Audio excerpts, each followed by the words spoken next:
Well, welcome back to the second part of our local deliveries. Go to Oakville subdivision. This is my career save where I just have a profile for Oakville. And this is right where we left off in part one after putting together 3 cars for a local delivery. The delivery is at one particular industry, and it's going to take 2 hopper cars and a box car, but in 2 particular spots. We can look at the map, which is a wonderful way. We're going to have that, see this complete bend, and then all the way to the left. So you see how it from the top of the yard it bends all the way around down below, and then we can back up into our delivery spot. Now, in the blue here, you can see the locomotive and 2 cars. And we could use the map as really kind of like our dispatch. If you don't want to get out and make all the walk around and do all the turnouts, you can do it from here. And I like this. In a lot of the yard moves, you want to get out and you walk and you make change the points, and I really like doing that. But if you want to do a longer run, you can use this map to kind of dispatch and make all the turnouts to take you where you're supposed to go. So let's go ahead and we're going to back it up off of this rail, and and now that we got the turnout set, it'll bring us to the upper rail, the one all the way up to the top there. That will take us with a crossover and then loop back down into that lower yard. So here we go. Let's get going here. In this situation, I'm playing the conductor's spot, and I'm riding the back of the train by holding on to the last car, this box car.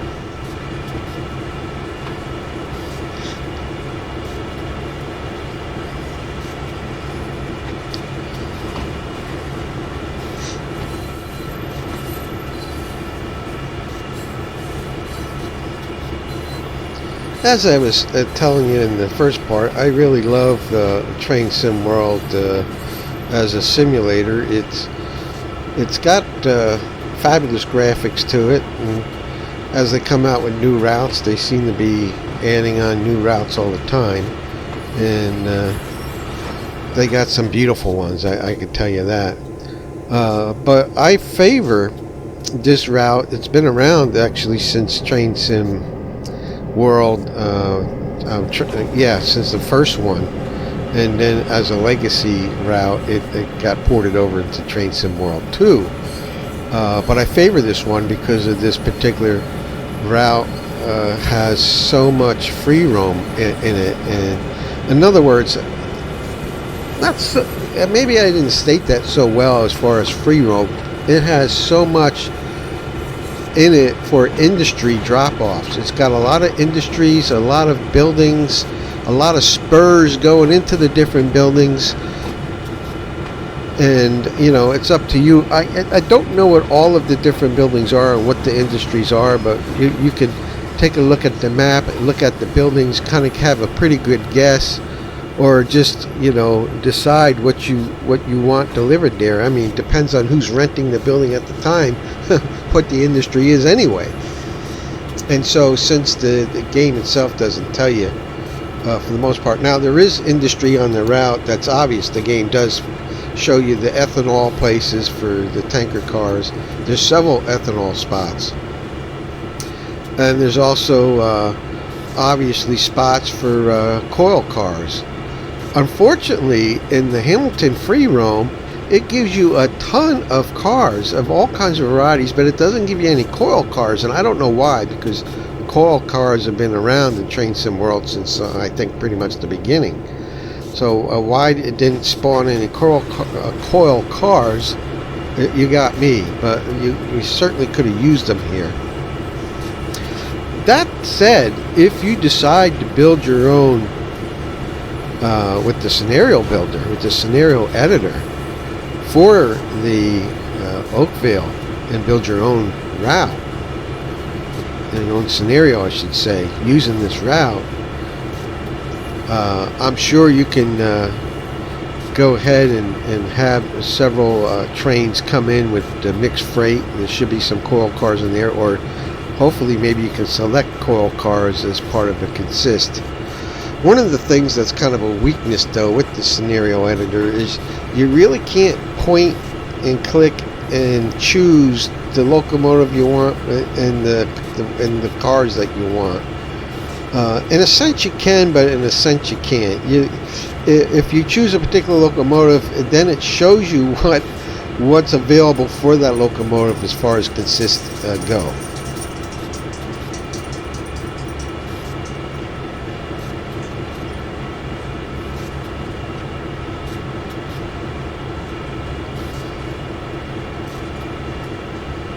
As we ease up back here and beyond the point,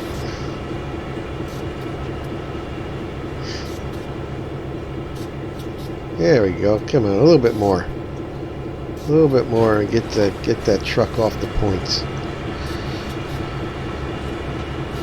Yeah, and you know, I don't have any HUD up, so the user interface is, you know, pretty much my mouse, and when I want the mouse hand to show, I go ahead and right click it and the mouse hand comes up and I use it, and you know, it's pretty simple. Unfortunately, the rail driver doesn't work with this locomotive. It's not supported. Just about all the other diesels, the Jeeps and are supported, but this particular one is not.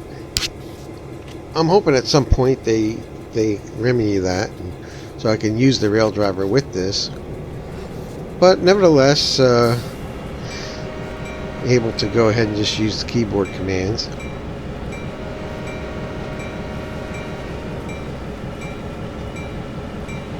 Few blasts of the horn.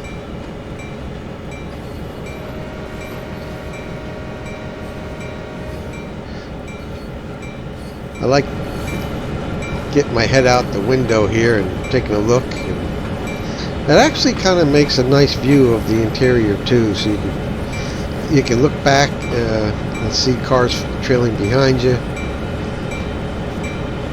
And also, if you look inside the interior, you get a good view of all the different handles and things. But now, here we are. We're on the upper track now that's going to loop us back down around. So, you know, hang in here. You can see there's plenty of coils. See the sheet metal coils over to the in the industry over there.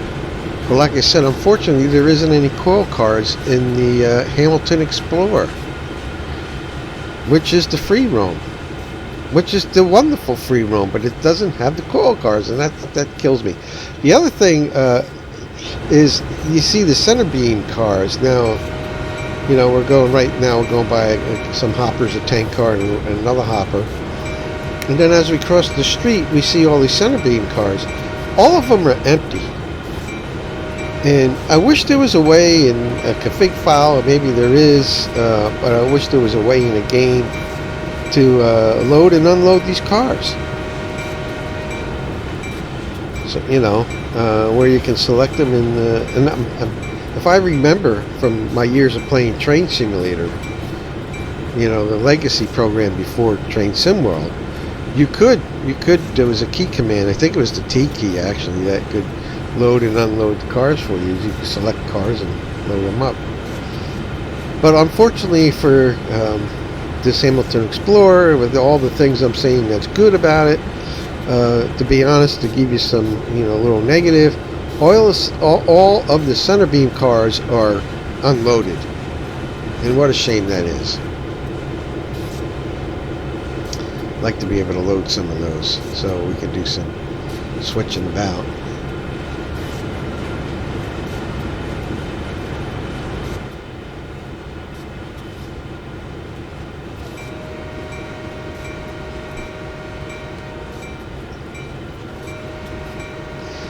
As we get over this, blowing through this railroad crossing over the road, We're also going to cross over the yard tracks and head our way down into this loop that loops us completely 180 degrees facing the other direction.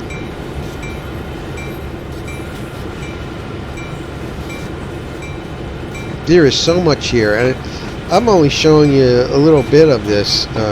There are so many buildings and spurs in this Hamilton, in the Oakville route. There's just tons of it, and lots of area to play in outside the yards themselves. And there's several yards, of course. But, you know, yards, you want to be doing your switching to build formations. As I had talked about in part one, how, you know, local industry would call up for, you know, particular deliveries. You would then build those deliveries in the yard for each of the industries, and if you had 4 or 5 different industries to deliver to, you can end up with 5 to 10 different cars in your formation, you know, and then picking up empties along the way if there's any of those. There isn't any of those today, but, you know, that would be all part of the switching puzzle.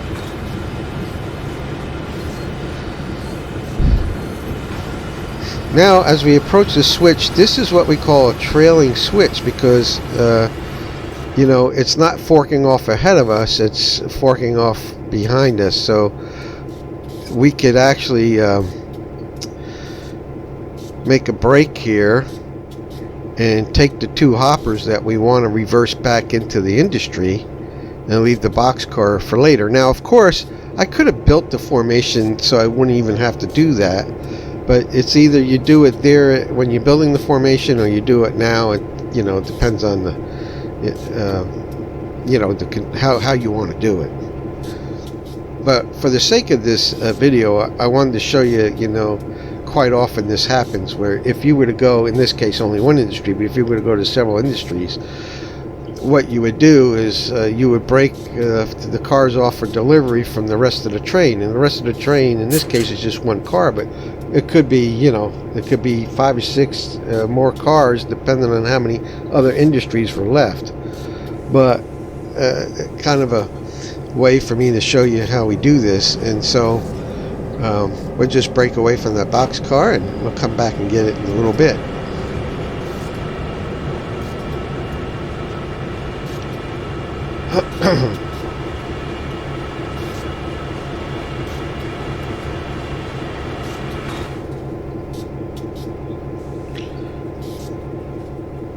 Now with the free cam, I kind of go along here, make my way up ahead, and switch out this point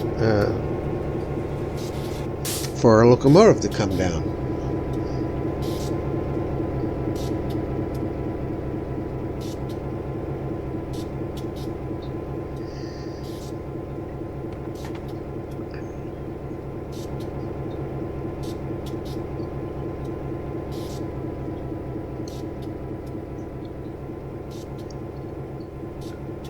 I tell you, there is a lot of detail here. You know, in the scenery pack that this route offers, a lot of buildings, a lot of elements to it. You know, not just vegetation and trees and all, just that's awesome. Although there's no cars right here. Now, one thing that has been fixed, at one point there was hardly any cars at all. It seems like the older routes seem to have more difficulty with traffic, but the newer routes coming out seem to do a lot better. This, of course, being an older route that was a legacy that was left over from Train Sim World before we went to Train Sim World 2. But I do see a lot of traffic in this particular route. It's just certain streets, these perpendicular streets, seem to be empty for some reason. But gotta go a little bit more forward here.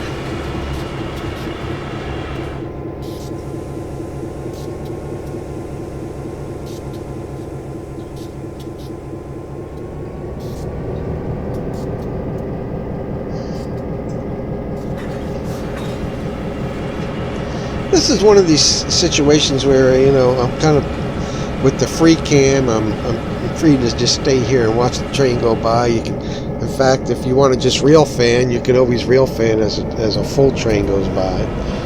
But in this case, I'm not so much a reel fan, but a conductor.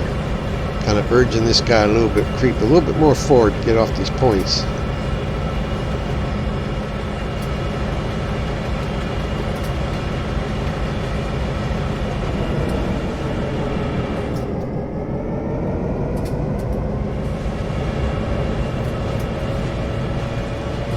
And then I can reach down with my mouse hand and make the changeover. In fact, at this point, I should climb back up, get on the rear of this train, go for a ride. I gotta squeeze in a little bit, watch my butt as I go by this flag, by the point signal.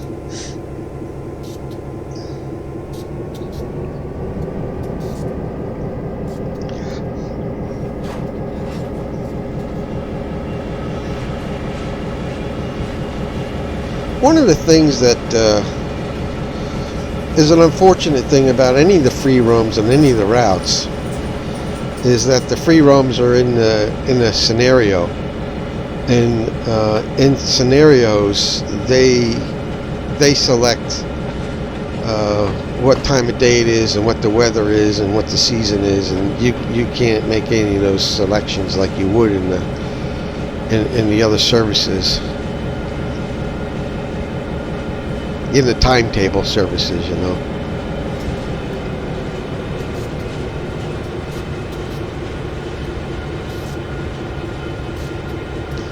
So I kind of love the timetable services because you do have the freedom to make selections. At least you pick the time of day, of course, and then if you want to change the weather or the day of the year, and you know, of course, that would mean you can go into whatever season you want, and that's awesome. But you're limited to whatever service provides as far as locomotives and consists. Kind of stop here and make sure there isn't any traffic. Of course, like I said, not much traffic along these perpendicular streets.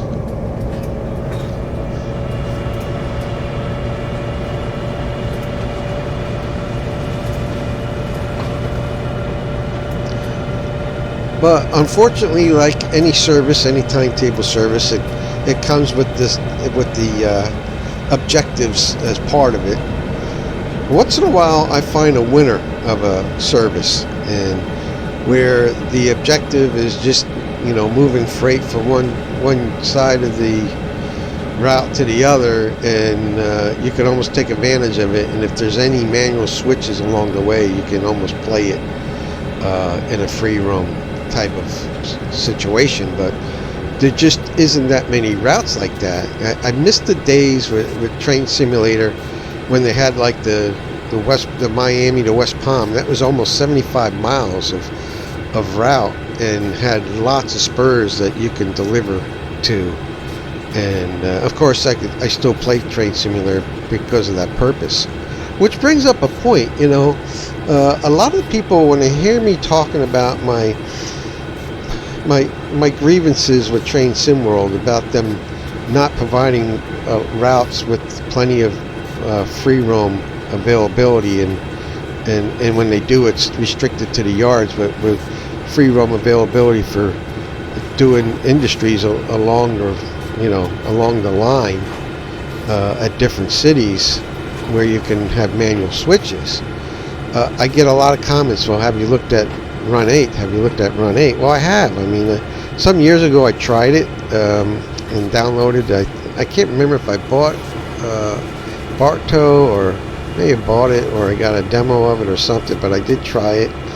I wasn't too thrilled over it, and you know, it's had a couple versions since. We're on version 3 now, and I've been watching tons of videos of people playing it, and it seems like the more I watch videos, the more I don't want to play it. You know, it's not only, you know, playability is everything. It really is, and there are plenty of games out there I will sacrifice graphics because if you get full immersion and playability is fantastic, you could almost, turn a blind eye to ugly graphics. And in this case, it's not so much it's ugly graphics.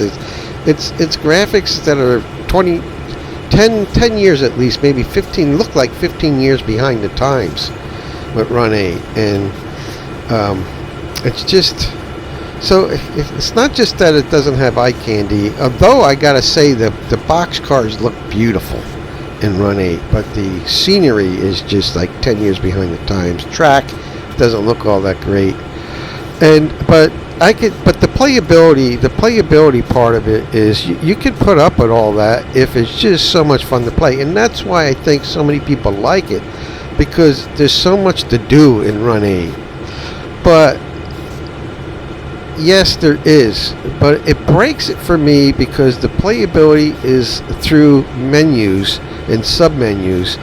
And yeah, you can get through the learning curve, but it still, to me, breaks immersion when you have all those menus.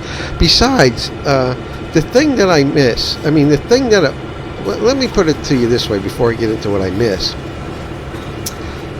with Run 8 is the things that are good about Run 8 is if you love multiplayer, then Run 8 is probably going to be your choice. It's fabulous for multiplayer, and somebody could play engineer, somebody else a conductor, while somebody else is dispatcher. There's so many different roles, and you all have a lot of activity and a lot to do, because the realism is so good in Run 8, and into every little nuance, the realism is fabulous. So if you're into that, and then if into the real physics of it, it's supposed to be best in physics. Well, I don't know. I mean, I can't tell you. All I can do is trust that what people say the physics is good. And I think in Train Sim World 2, they're claiming that loaded cars, the physics is there for the loaded as compared to the empty as far as the engine goes. But I wouldn't know. I really wouldn't know unless you're dragging along trains, which you could do now in Train Sim World 2 as well as Run 8. Run 8 does have the other plus that you can build one route to the next route to the next route and have hundreds of miles of track that you can drive, and that's phenomenal too. But like I said, the scenery is kind of poor. I mean, the trees you're talking 10, 15, I don't even say 10, I think close to 15 years. The trees are like cardboard table placements. You take two flat pieces of cardboard and you slot them together so they stand, and and you got 2D textures on them that look 3D, but they don't fool anybody really. But it's all about play in Run 8 and not about the eye candy. But it's not just that. And I talked about this in the first part of this too. It's the playability. The user interface in Train Sim World is seamless. I don't have to drop any menus. As of right now, I'm showing you, if you want, you can bring up the HUD. And to me, the conductor, if you feel good about the HUD, you can use it as your, the radio that any conductor would have to talk to the engineer. And I consider the HUD as my radio. As I put the brake on and apply the brake, I have the HUD up. And you can change the look of the HUD too. I mean, you got all these points of interest that are displayed on the HUD. If you use Control 1, Control 2, Control 3, you can knock those off and have a limit. The HUD only show you the things you want. So right now it's showing most everything.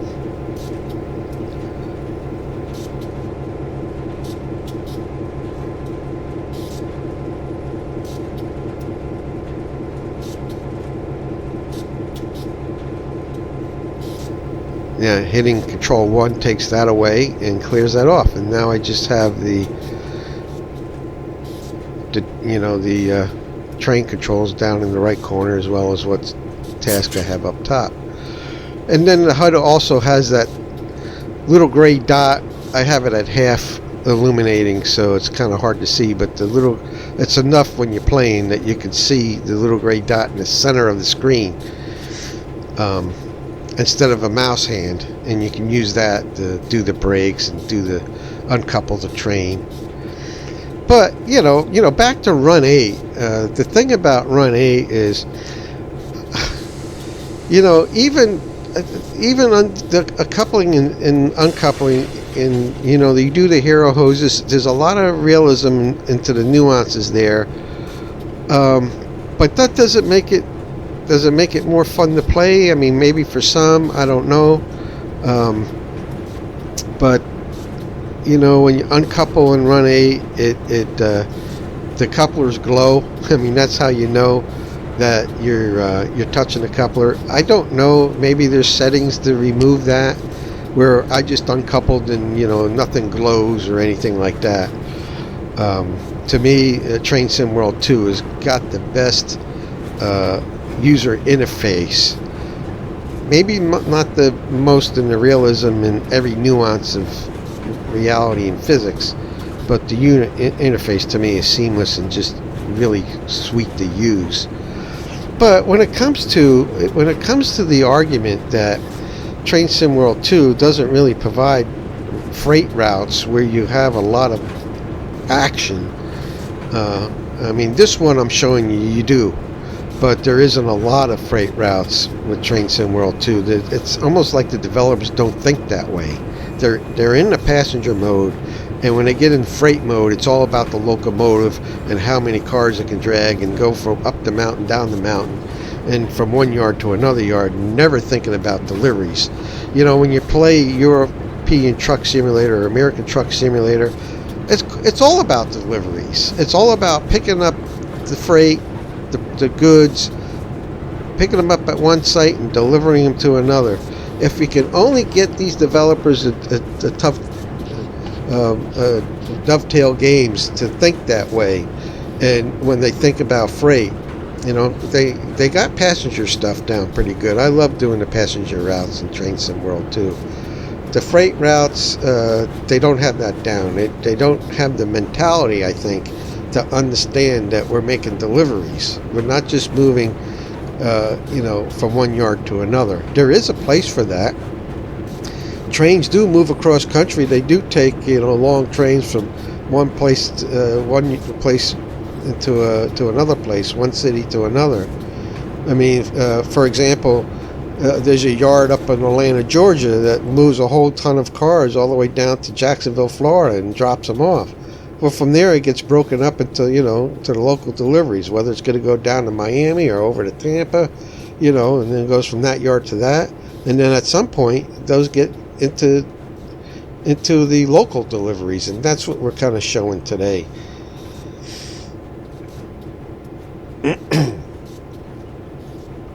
And American Truck Simulator has that. It has that. Of course, you're not just driving a truck and never dropping anything off. You have the purpose, and you have the reward when you make a delivery. You make some money from it. And in Dovetail Games, I mean, when you drop off, you don't ever drop off freight.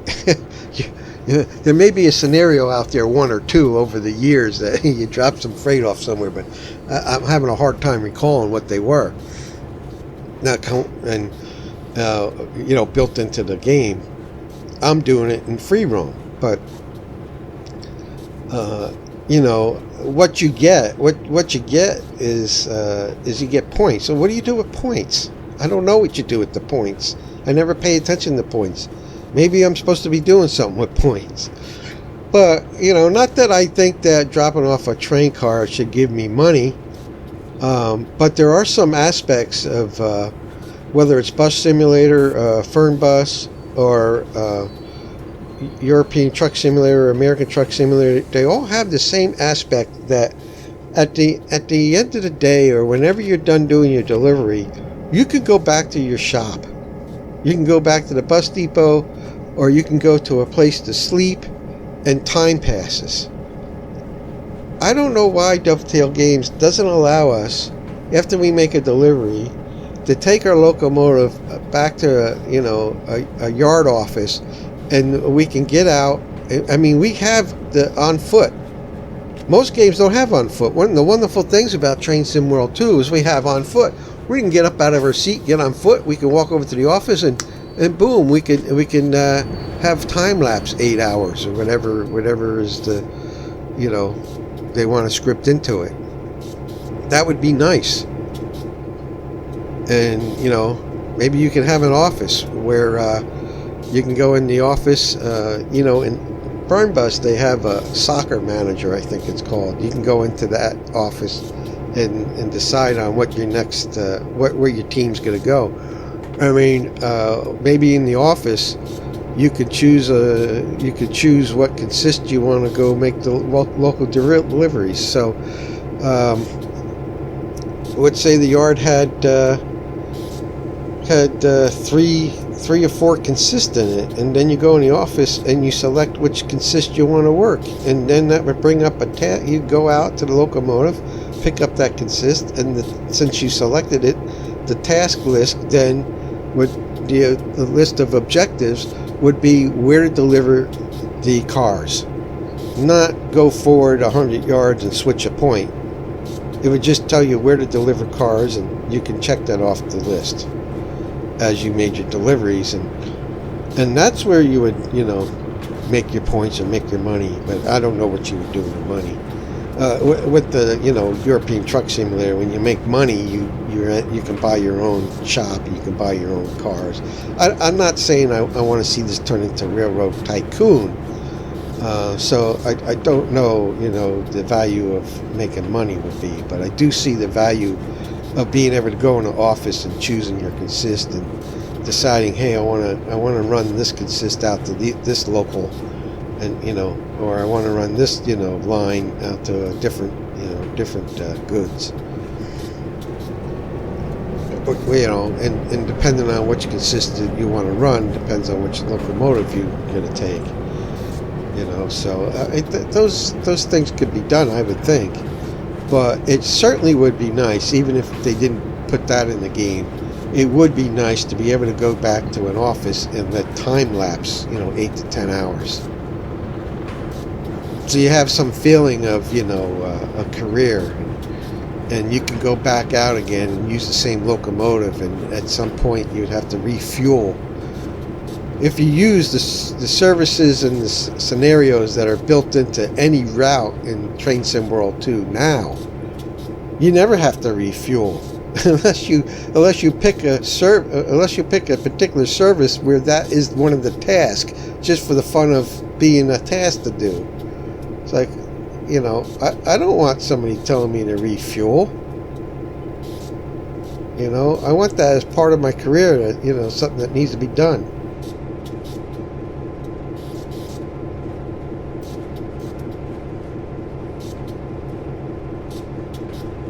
Oh, so here we go. I didn't open up the coupler. I should have stopped the locomotive prior to the boxcar.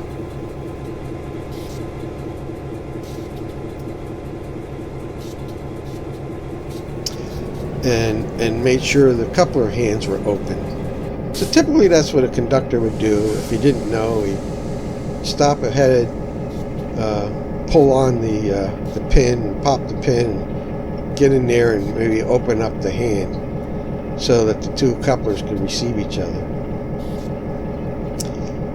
It's also nice to pop up the HUD once in a while to actually see what the locomotive engineer is doing. Make sure he's going in the right direction.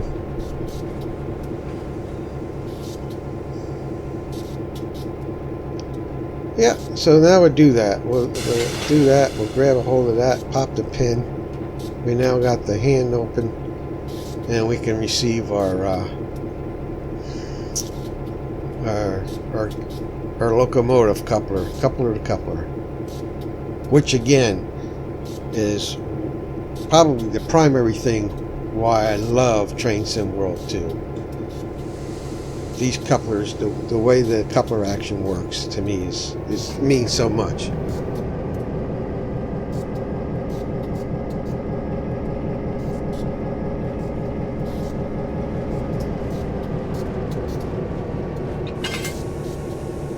Sweet. Just need to get that going back again, coupling up.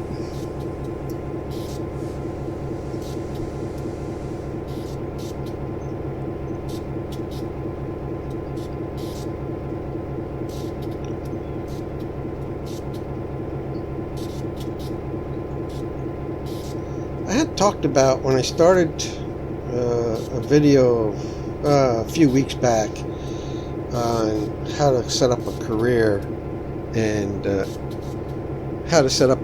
and what I was going to do with the career and how I do some more of these. I don't know. I don't know how many videos people want to see deliveries. Local delivery action of taking cars and dropping them off at the individual site. So I have to keep in mind some other ones, maybe some more puzzling ones, where I got other cars in the way, empties to pick up, some that don't get picked up but are still in the way, and you have to shuffle them around. That would be fun. All that said, just to give you an idea of what to me train simulation should be all about.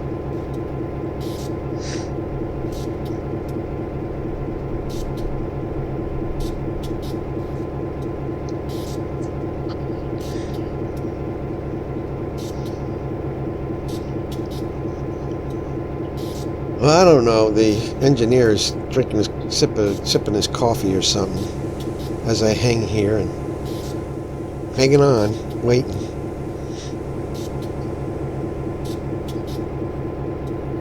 It's a little bit of a downgrade here if you can look at the HUD. It is kind of a good idea to put the HUD on once in a while just to look at things like that. See there's a grade.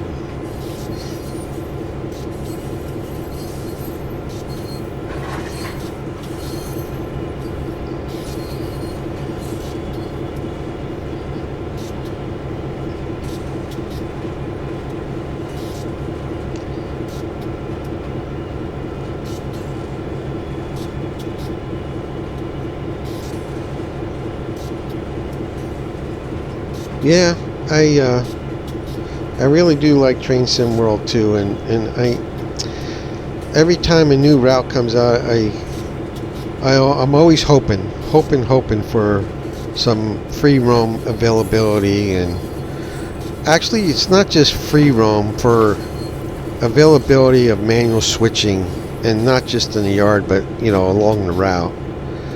And the horseshoe curve just came out. I haven't gotten it yet. I will definitely get it. I'm just waiting for it to go on sale because I'm not that excited about it. It looks beautiful and I certainly do want it, but as far as I can tell from watching videos on it, it doesn't have what I'm talking about. I hope I'm wrong, but it doesn't look like there's much in the way of manual switching where you can drop cars off anywhere. I mean, all the videos I've seen, I don't even see any industries. It's just, going from one end to the other. I can't remember the name of the town. There's one area for Johnstown or something. I think that's strictly coal, which is kind of good too. I kind of already have that with the Clinchfield route. It's it's pretty much a mountain railroad. I love it. It's great, but it doesn't have much in the way of manual switches. It does. There are some areas where in the Clinchfield route you can do some switching about with manual switches, but there's no real industry there other than the coal industry. But in my mind, the coal industry itself not only needs open hoppers for coal, that also somebody's got to deliver goods up to those mountain areas along that coal route. So sometimes I drop off box cars up in the mountainous area, even though there's no real spurs for that, but there are plenty of yard spaces to drop off box cars and actually along the side of some of the buildings there that service the coal industry, some warehouses and stuff. So I still have fun with it, but it is a beautiful route scenic wise to drive through. And it's funny because there are places in the clinch field that just look fantastic, and there's places in the clinch field where you kind of see some bare spot mountains and then some rock that seems like it's been plastered on. It just doesn't look right. You want and one of the age-old complaints is some of the underbrush and stuff doesn't pop into view until you get way too close, and you can't seem to set it further out. I mean, maybe because there's some limitation where you can set it where it's supposed to pop into view sooner or further out, I should say. But you take a performance hit if you do that. But I haven't. If you have a good computer, I hadn't really noticed too much performance hit. But I certainly don't like the underbrush being gone and making not just distant mountains look like 2D textures, but even nearby stuff look like 2D until you're right up on top of it. And then there's also patches where there's no underbrush at all. It's just a 2D texture as you go around. But all that criticism aside, as I was really enjoying American Truck Simulator and driving all over there and saying, man, it's just fantastic how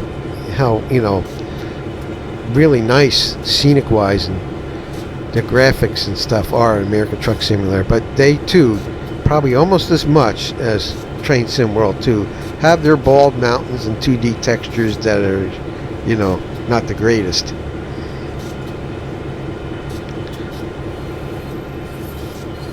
But hey, if you're talking about any old train simulator for playability and not worrying about the graphics, it don't matter to you anyway. I guess my point though is with Run 8, there was plenty of people saying, well, if you're talking about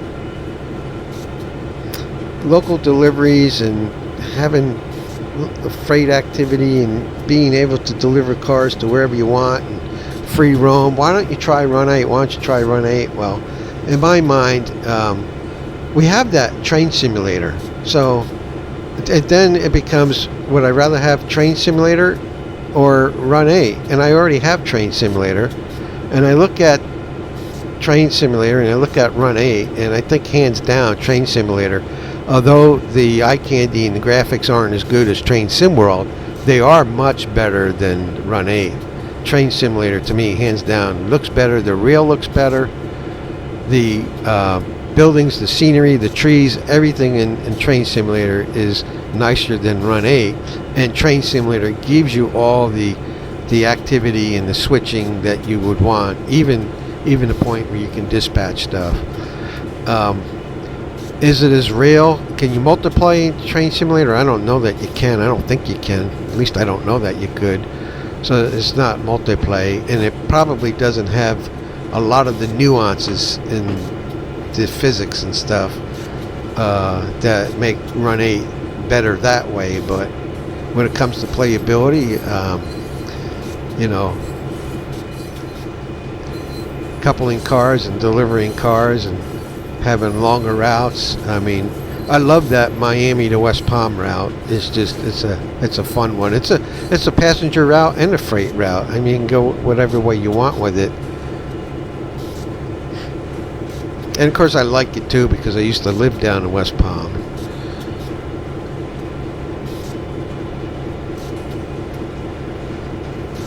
But I was thinking about this now that I'm almost done here, that you kind of have to make up your own industry is what goes where.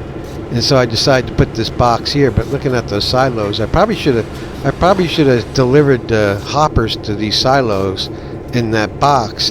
It's an empty box too. They wanted the empty box. So in my mind, I wanted to deliver an empty box here for them to put goods in. But probably should have delivered the empty box where the hoppers are because they're in front of the warehouse doors. But next time. But now that I got cars on this industry, I'll go do other industry around, and at some point when I come back here, I will not only be delivering, but I will also be having to deal with these cars. So I'll be I have a little bit more of a puzzle to deal with. Picking up and dropping off. So, yep, be pulling cars and dropping cars.